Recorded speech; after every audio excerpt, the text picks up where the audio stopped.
नमस्कार दोस्तों, स्वागत है आपका हमारे चैनल टेल्स बाय यशु पर।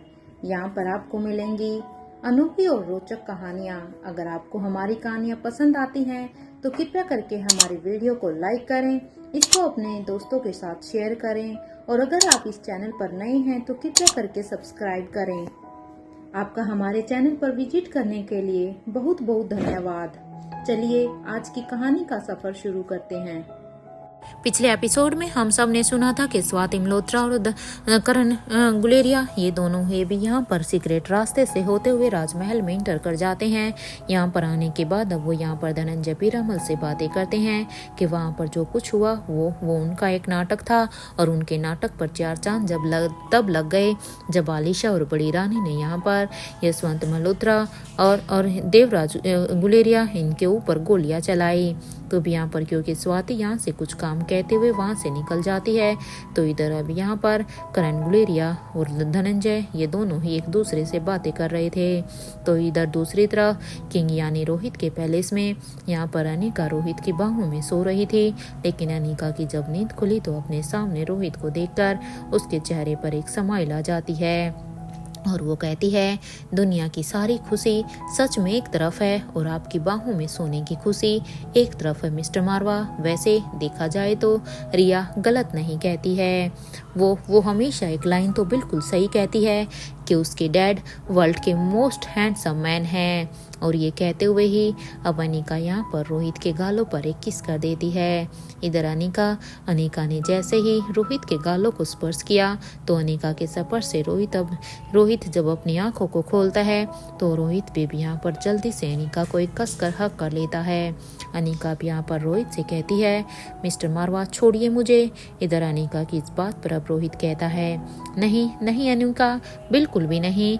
कितने वक्त के बाद तो तुम मेरी बाहों में हो, मुझे अब और कुछ भी नहीं चाहिए। मैं बता नहीं सकता कि मैंने भी इस पल को कितना मिस किया है।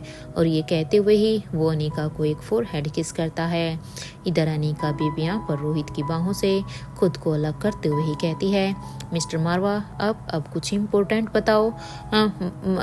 अब कुछ इम्पोर्टेंट बताओ पर गौर किया जाए इस बात पर। अब रोहित कहता है, अनिका उन तीनों को गोली कैसे लग सकती है। इस बात पर अनिका कहती है, mister Marwa you are right. उन लोगों की बॉडी सिल्वर ड्रग उन लोगों की बॉडी में सिल्वर ड्रग तो है ना, लेकिन उसके साथ साथ कुछ और भी है। वो लोग आम गोली से तो नहीं मरेंगे। इधर इस बात पर अब रोहित कहता है, अनिका मुझे शक है कि स्वाति माँ और दोनों पापाओं की कोई तो कोड लैंग्वेज है, लेकिन वो क्या है मैं समझ नहीं पा रहा। इस बात पर अब अनिका कहती है, सच कहूँ तो मिस्टर मारवा इस बात का शक तो मुझे फ्लावर आइलैंड पर ही हो गया था, लेकिन हाँ तभी धनंजय पापा का वो एक्शन मुझे काफ़ी कंफ्यूज कर रहा है। कुछ तो ऐसी चीज़ें हैं जो ये हम लोगों से छुपा रहे हैं।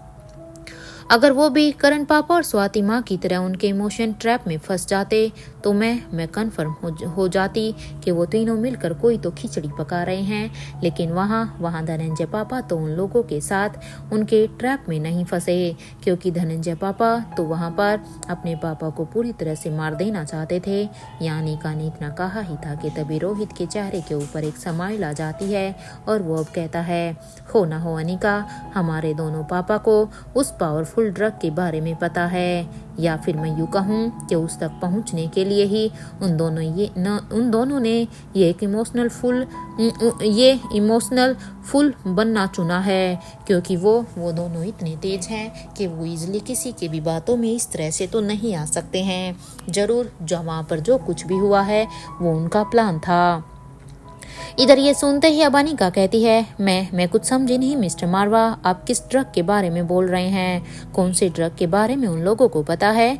इस बात पर अब रोहित अनिका की तरफ देख रहा था तो वहीं अब तक स्वाति मल्होत्रा, क्योंकि स्वाति मल्होत्रा भी राजमहल से सीधा ही रोहित यानी के पैलेस की तरफ आ गई थी, क्योंकि उसे रोहित और अनिका से मिलना था। और अब वो यहाँ पर स्वाति मल्होत्रा बेसमेंट में ही एलिवेटर का यूज करते हुए वो टॉप फ्लोर की तरफ जाने लगती है। इधर कुछ ही देर के बाद स्वाति मल्होत्रा जैसे ही टॉप फ्लोर पर आती है तो यहाँ पर लिफ्ट का दरवाज़ा खुला और लिफ्ट का दरवाज़ा खुलते ही वो अपने कदमों को अब यहाँ पर आगे की तरफ बढ़ा देती है, यानी कि किंग के रूम की तरफ। इधर कुछ ही देर के वॉकिंग डिस्टेंस के बाद वो जैसे ही किंग के रूम के सामने आती है तो वो उस रूम के दरवाजे को नॉक करने लगती है। इधर रोहित और अनिका जो कि अब इस बारे में ही बात कर रहे थे, रूम के दर नॉक होने की आवाज़ से रोहित, जिसने अभी अनिका को अपनी बाहों में ही भर कर रखा था, वो भी आवाज़ सुनकर कहता है, अरे अरे यार, कौन है ये जो कबाब में हड्डी बन रहा है? इस समय यहाँ पर कौन आ सकता है? रोहित की ये बात सुनते ही अब अनिका उसे एक हल्का सा धक्का मारती है और कहती है, शायद स्वाति माँ है। ये कहते हुए ही अब वो अपने बेड से उठकर अपने कदमों को और अपने कपड़ों को और अपने बालों को ठीक करने लगती है, क्योंकि अनिका को पता था कि उसकी माँ कहीं भी इजली आ जा सकती है। अनिका ने अंदाजा लगा लिया था, तो वहीं रोहित भी अब जल्दी से खुद को और साथ ही साथ बेड को एडजस्ट करता है। इधर अनिका अब जल्दी से खुद को ठीक करने के बाद अब दरवाजे के पास आकर जब दरवाजे को खोलती है तो सामने सच में अपनी माँ को देखकर वो उन्हें एक जोर का हक कर लेती है और हक करते हुए ही कहती है, माँ कितने वक्त के बाद सच में मैं आपसे मिल रही हूँ। अनिका की इस बात पर स्वाति मल्होत्रा कहती है, पहले तुम मुझे अंदर तो आने दो अनिका, या सब कुछ यहीं पर ही कहोगी। इधर ये सुनते ही अनिका अब उन्हें अंदर आने के लिए कहती है सॉरी, पहले आप अंदर आइए। और जब वो यहाँ पर अंदर आती है तो सामने खड़े रोहित को देखकर अब वो कहती है, राजमहल के रहस्य की किताब पढ़ ली है क्या तुमने? इधर स्वाति की इस बात पर रोहित हाँ में अपना सिर हिला देता है। तो अब स्वाति मल्होत्रा ये सब देखकर कहती है, क्या उस बुक में डायमंड किंग के बारे में कुछ लिखा हुआ था क्या? मेरा मतलब है कि कोई भी ऐसा हिंट जो डायमंड किंग के बारे में हो। ये सुनते ही यहाँ पर अनिका कहती है, क्या बात है माँ, आप ऐसे क्यों सवाल कर रही हैं? सब ठीक तो है ना? क्या कुछ हुआ है? अनिका की इस बात पर स्वाति मल्होत्रा कहती है, देखो मुझे डायमंड किंग के बारे में जानना है।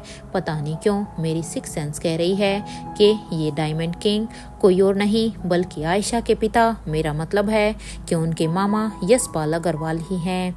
पता नहीं क्यों मेरा शक घूम फिर कर यशपाल अग्रवाल के ऊपर ही जा रहा है।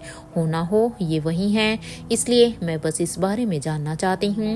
इधर उसकी ये बात सुनते ही अनिका और रोहित दोनों ही अब एक दूसरे को हैरानी से देखते हैं और उसके बाद अब वो यहाँ पर एक दूसरे को देखने के बाद अब वो स्वाति मल्होत्रा की तरफ एक साथ देखते हैं और इधर अब वो यहाँ पर कहते हैं, माँ आप ऐसा क्यों कह रही हैं? अनिका और रोहित ने ये सवाल तो पूछ लिया था, लेकिन स्वाति मल्होत्रा तो अभी भी ये बात कहने के बाद अभी अपने ही सेंस में थी। कुछ देर तक सोचने के बाद अब वो कहती है, क्या फ्रांस की रानी, मेरा मतलब है कि रानी अवंतिका जिंदा है? अब यहाँ पर क्योंकि रोहित और अनिका भी यहाँ पर यशपाल के बारे में ही सोचकर हैरान थे, तो इधर दूसरी तरफ अनिका ने यहाँ पर स्वाति ने अपना दूसरा सवाल पूछ लिया था। इधर ये सुनते ही मानो अनिका और रोहित दोनों को ही एक जोर का शौक लगता है। इधर अनिका अब अपने इमोशंस को कंट्रोल करते हुए ही कहती है, माँ ये कैसा सवाल है आपका? हाँ, इधर ये सुनते ही स्वाति मल्होत्रा कहती है, मैं तुम दोनों की माँ हूँ, मेरे साथ देखो वो गेम मत खेलो जो तुम दोनों करण के साथ खेलते थे। इसलिए मुझे सब सच बताओ, ब्लैक पैलेस से धनंजय भाई और करण को बचाने वाली वो ब्लैक कैट कोई और नहीं बल्कि मेरी माँ। और इधर यहाँ पर ये कहते हुए वो पूरी तरह से खामोश हो जाती है और अब वो कहती है, मुझे बताओ, क्या सच में वो जिंदा है? क्या रानी अवंतिका जिंदा है? आई नो तुम दोनों इसके बारे में जानते हो। स्वाति मल्होत्रा की इस बात पर रोहित और अनिका दोनों ही अब कुछ भी नहीं कहते और उन्हें अब ऐसे देखकर स्वाति मल्होत्रा कहती है, ठीक है, अगर तुम दोनों मुझे इसके बारे में नहीं बताना चाहते तो मत बताओ। मैं खुद ही जा रही हूँ भीमेश्वरी गांव में। और हाँ अनिका, अपने नाना जी, दादाजी और अपने दादा ससुर के स्वागत की तैयारियां करो दिल्ली जाकर। इधर ये सुनते ही अब अनिका कहती है, वो तीनों क्या दिल्ली में रहेंगे? इस बात पर अब रोहित कहता है, हाँ निका, वो तीनों दिल्ली में ही रहेंगे। अगर हमें उस ट्रक के बारे में जानना है ना, तो उन तीनों का हमारी आंखों के सामने रहना बहुत ही ज़रूरी है। लेकिन हाँ, उन्हें बिल्कुल भी इस बात का शक नहीं होना चाहिए कि हमें उनके इरादों के बारे में पता है। इस बात पर अब स्वाति मल्होत्रा कहती है, बिल्कुल बिल्कुल सच में रोहित, तुम अपने नाना जी पर गए हो। तुम उनकी तरह क्या तुम भी मुझे बेवकूफ़ समझते हो? हाँ, क्योंकि जिस तरह से तुम्हारे नाना जी मुझे हमेशा से ही बेवकूफ़ समझते आए हैं, तुम भी बस मुझे वैसे ही समझ रहे हो। स्वाति की ये बात सुनते ही रोहित, जो कि अभी अपनी हंसी को मुश्किल से कंट्रोल कर रहा था, क्योंकि उसे ये बात काफ़ी फनी नज़र आई, और अब वो कंट्रोल करते हुए ही कहता है, माँ ये सब मैं कैसे डिसाइड कर सकता हूँ, हाँ, कि मैं आपको बेवकूफ़ समझ रहा हूँ? ये तो आपके और नाना जी के बीच की ही बात है ना, कि नाना जी भी आपको क्या समझते हैं।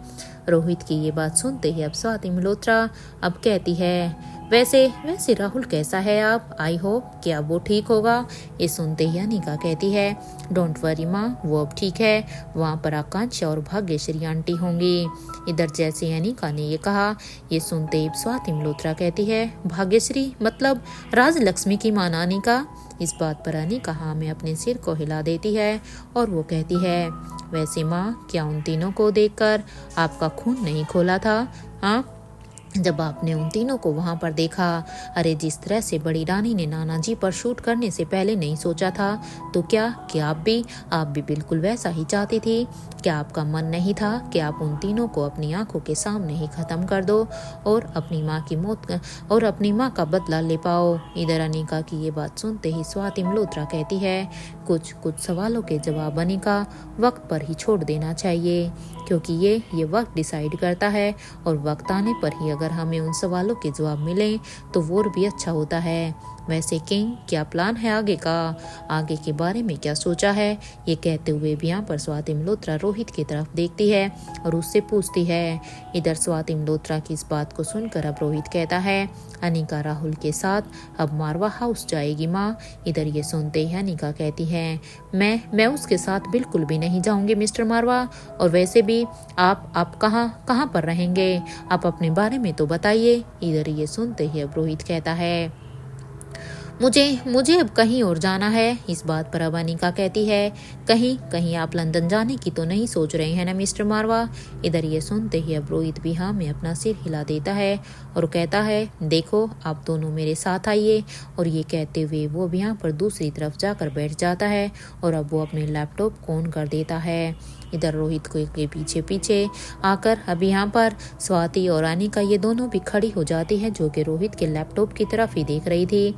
स्वाति, अब यहाँ पर रोहित ने जैसे ही यहाँ पर टाइप किया डायमंड ड्रग, तो यहाँ पर एक इमेज अब उन सभी के ही सामने आता है, और इसे देखकर अब अनिका कहती है, ओ गॉड। उनके इस रिएक्शन पर अब यहाँ पर रोहित कहता है, क्या बात है अनिका, तुम्हें इसके बारे में कुछ पता है क्या? इधर रोहित की ये बात सुनते ही अब अनिका को याद आता है कि उसे किंग के रूम में इस ड्रग के बारे में एक बुक पढ़ी थी, जब वो वहाँ पर किंग के साथ रह रही थी। और उसे पूरा पढ़ने के बाद अनिका ने किंग से कहा भी था कि it's impossible for making this type of drug. इधर अनिका की इस बात पर अब तब किंग कहते हैं, अनिका अपनी माँ जैसी बेवकूफ़ी अब बेवकूफ़ बनना छोड़ दो, क्योंकि तुम्हारी माँ ही पर्याप्त है बेवकूफ़ बनने के लिए। इस दुनिया में सब कुछ पॉसिबल है, कुछ भी हो सकता है यहाँ पर। और हाँ अनिका, इस ड्रग को बनाने के लिए या मैं या कहूँ कि उन लोगों को इस ड्रग को पूरा करने के लिए उन्हें तुम तीनों भाई बहन के बोन मैरो चाहिए। और एक बात, तुम्हारा बोन मैरो तो इस डायमंड ड्रग को और भी ज़्यादा पावरफुल बना सकता है, क्योंकि तुम्हारे बोन मैरो में वो सारी की सारी चीज़ें हैं। और उसके बाद वो लोग इस दुनिया की सबसे बड़ी और ताकतवर आर्मी को इस ड्रग के प्रोटेक्शन के लिए खड़ा करेंगे। और हाँ, इतना ही नहीं अनिका, वो इस ड्रग का इस्तेमाल अपने हिसाब से ही करेंगे।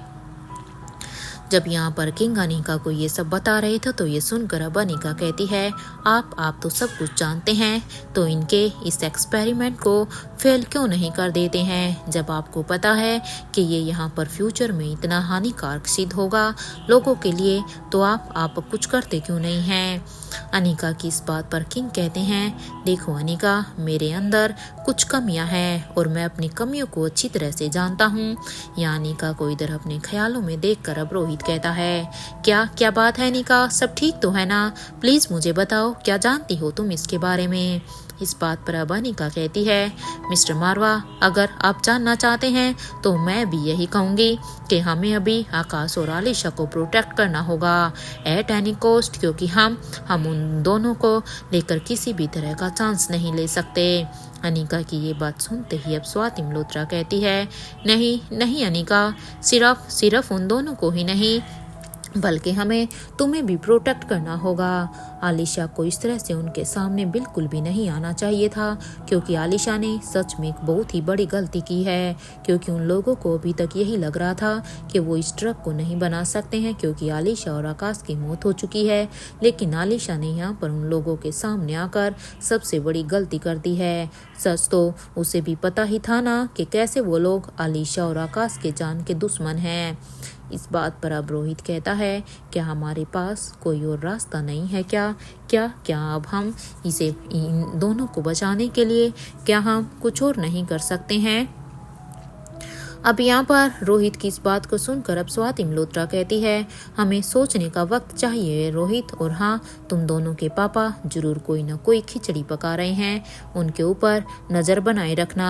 स्वाति मल्होत्रा भी यहाँ पर सीधे सीधे ही करण और धनंजय के बारे में ये बात कहती है। यहाँ स्वाति ने कहा ही था कि तभी रोहित के किंग वाले नंबर अब एक मैसेज आता है। जैसे रोहित को ये नोटिफिकेशन आता है तो रोहित जल्दी से अब अपने फ़ोन को निकाल कर उसे पढ़ने लगता है। उसे पढ़ते हुए रोहित कहता है, वो दोनों मुझसे यानी किंग से मिलना चाहते हैं, क्योंकि देखो अभी उन दोनों का ही मैसेज है। इस बात पर अब स्वाति मल्होत्रा कहती है, अगर ऐसी बात है तो ब्लैक कैट बनकर मैं किंग के साथ रहूंगी, क्योंकि इस बार मैं तुम्हारे साथ जाऊंगी, ना कि अनिका। मुझे भी तो जानना है कि आखिर उन दोनों के दिमाग में क्या चल रहा है। स्वाति की ये बात सुनते अनिका हैरानी से अपनी माँ को ही देख रही थी, क्योंकि उसे समझ में नहीं आ रहा था कि आखिर उसकी माँ करना क्या चाहती है। और अब वो कहती है, माँ आपके दिमाग में क्या चल रहा है? इधर अनिका की इस बात पर स्वाति मल्होत्रा कहती है, देखो अनिका, मैं इन दोनों दोस्तों को अच्छी तरह से जानती हूँ, और जितना मैं सोच पा रही हूँ ये दोनों किंग की मदद से उस खतरनाक ऑर्गेनाइजेशन को अब एक ओपन चैलेंज देने वाले हैं, जो इन्होंने पहले भी किया था।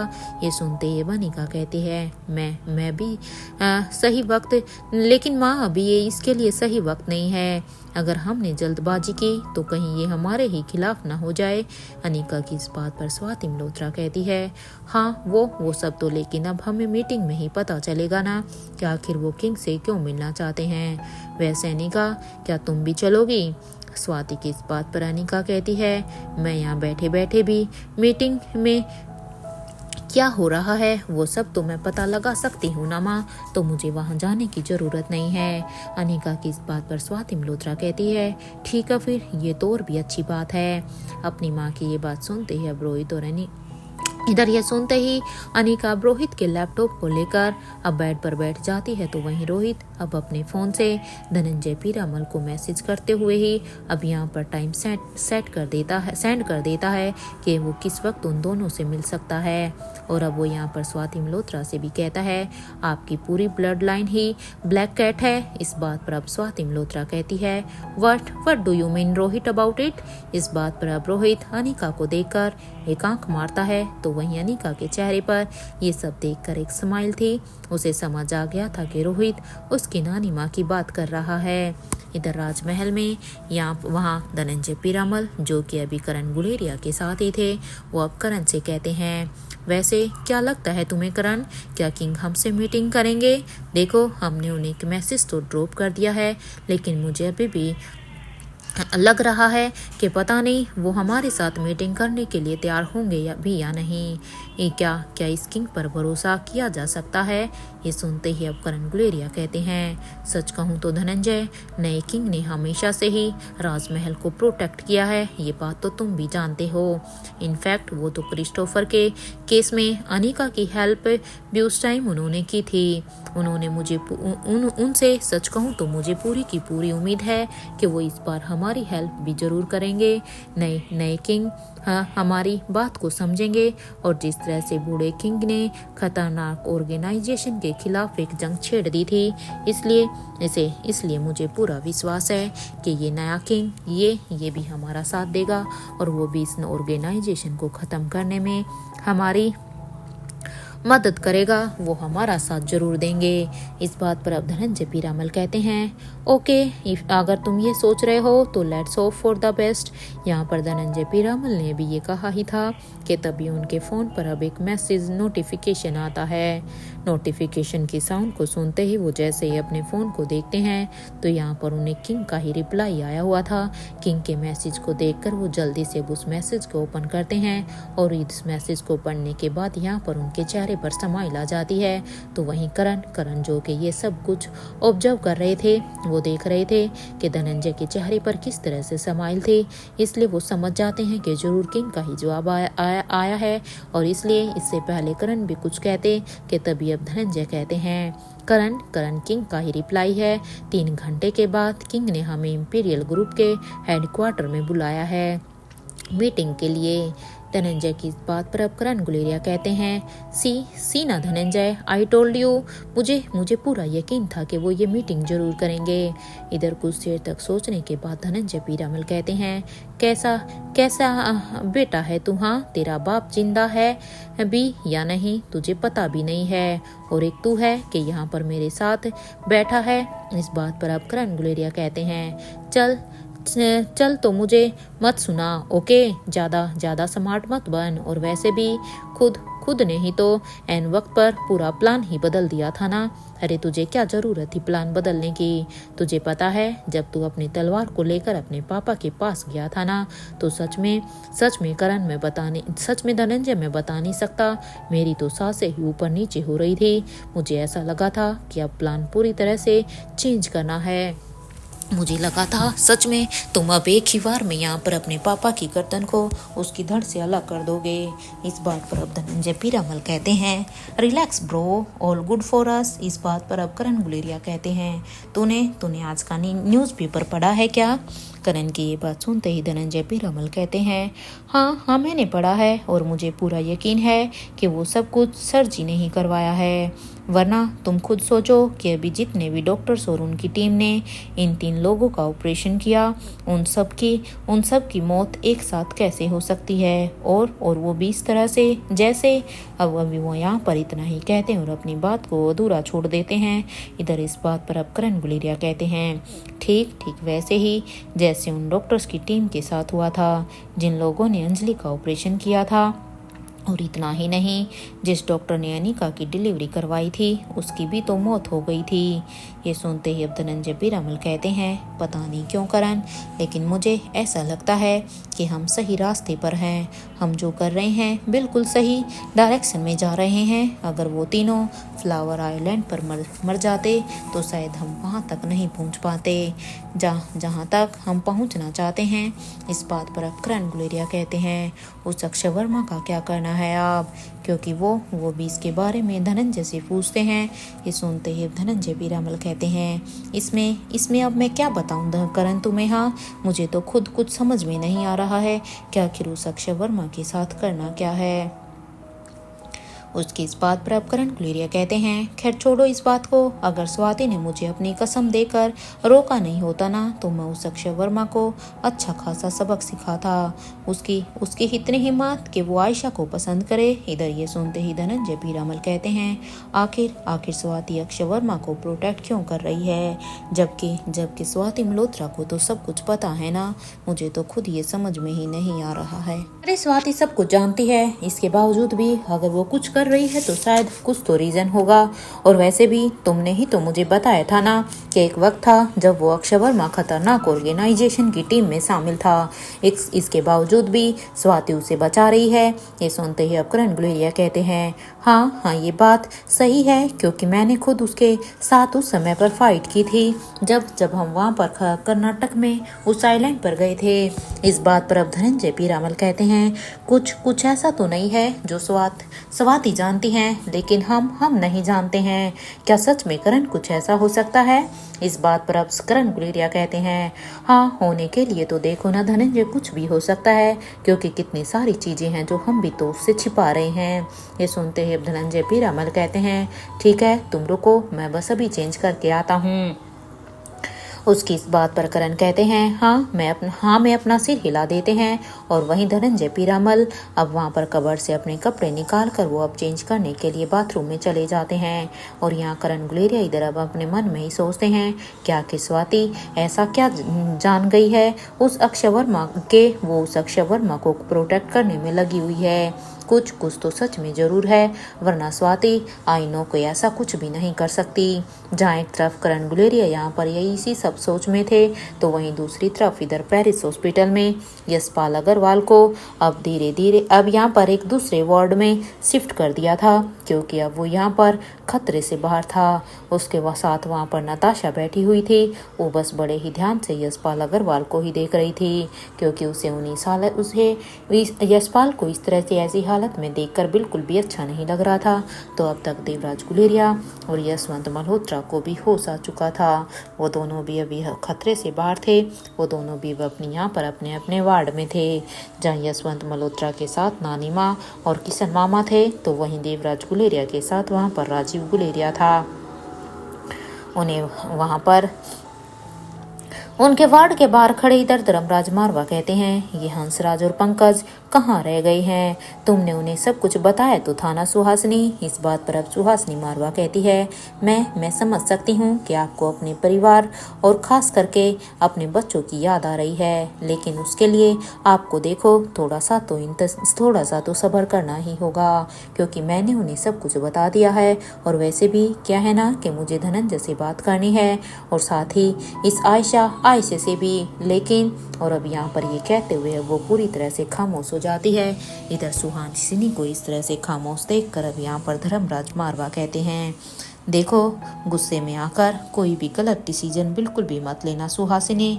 रोहित हमारा बच्चा है और उसके बाद आर्यन ही मारवा ग्रुप ऑफ कंपनीज को संभालेगा, इसलिए भले ही धनंजय ने कुछ भी क्यों ना कहा हो, तुम ऐसा कुछ भी नहीं कर सकती हो। तुम समझ रही हो ना कि मैं क्या कह रहा हूँ? धर्मराज मारवा की इस बात पर अब सुहासिनी मारवा कहती है, हाँ, मैं सब समझ रही हूँ, आप चिंता मत कीजिए। और वैसे भी इन दोनों ने रोहित के लिए किया ही क्या है जो वो इस तरह से मुझे उससे दूर रखने की कोशिश करेंगे। इस बात पर अब यहाँ पर धर्मराज मारवा कहते हैं, एक काम करते हैं, यहाँ पास में ही एक होटल है, मेरे ख्याल से हमें धनंजय और आयशा से वहीं पर ही बात करनी चाहिए।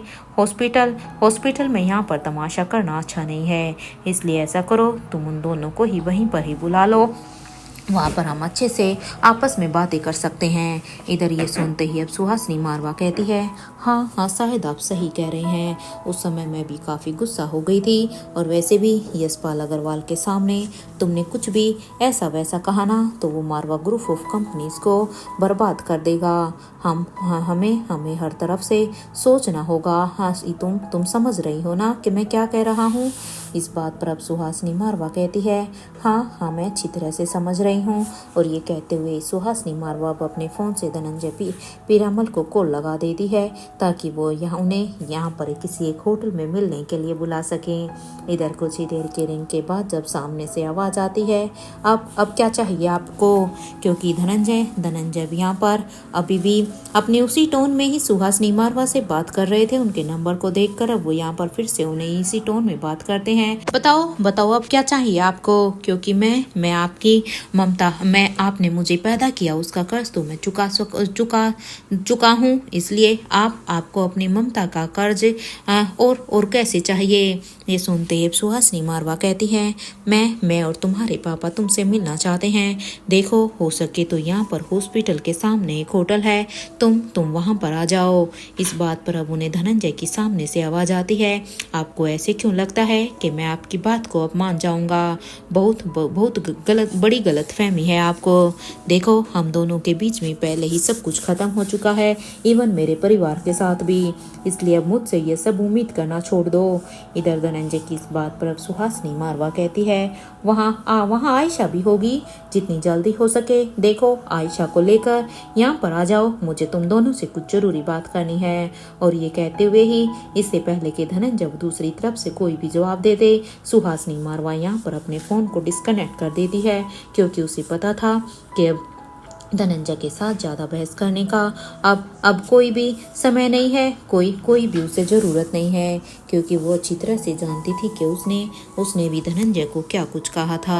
तो इधर जैसे यहाँ पर आयशा मारवा अपना फ़ोन डिस्कनेक्ट करती है, तो अब धर्मराज मारवा से अब वो कहती है, देखो मुझे पूरा यकीन है कि वो आएगा, मैं अब उस आयशा को लेकर आती हूँ, क्योंकि वहाँ पर उन दोनों का ही होना बहुत ही ज़रूरी है।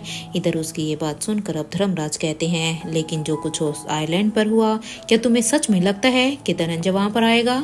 धर्मराज मारवा की बात सुनकर अब यहाँ पर सुहासिनी मारवा कहती है, वो भले ही फ़ोन पर मना कर रहा है, लेकिन मुझे पूरा यकीन है कि वो यहाँ पर ज़रूर आएगा।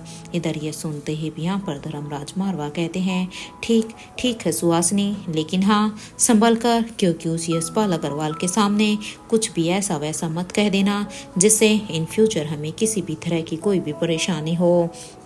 मैं समझ सकता हूँ कि तुम क्या फील कर रही हो, लेकिन इस समय हमें सब कुछ बड़े ही सोच समझ कर करना होगा, क्योंकि यशपाल अग्रवाल कौन है ये बात तो तुम भी अच्छी तरह से जानती ही हो ना, तो बस इस बात का ध्यान रखना।